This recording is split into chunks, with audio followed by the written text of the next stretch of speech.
The EU and the UK will start the first round of trade talks this afternoon, but unlike what most people think, the two sides will not be negotiating their economic relations.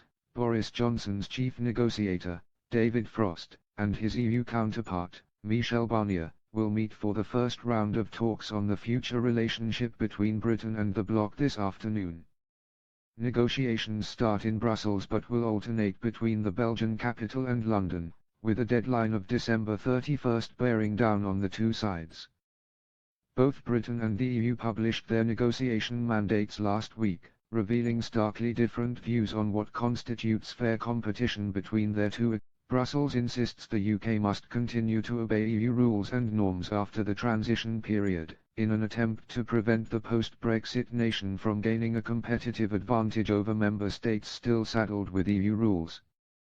But Britain is demanding the right to diverge from the bloc's rules in order to strike new trade agreements around the world that it thinks will bolster its economy. If that cannot be achieved, Prime Minister Boris Johnson has made clear that the UK is prepared to walk away from the negotiating table.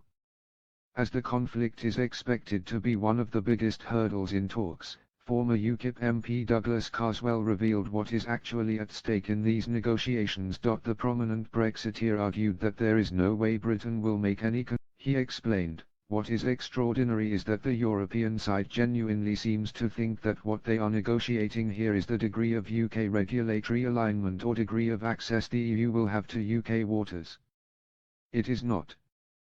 There is zero chance whatsoever that there will be an agreement that allows the EU concessions on those things. None whatsoever. What is really at stake here, even though the European side is too stupid to understand this, is the question of whether or not in 5 years' time the UK will be a geopolitical ally of the European Union.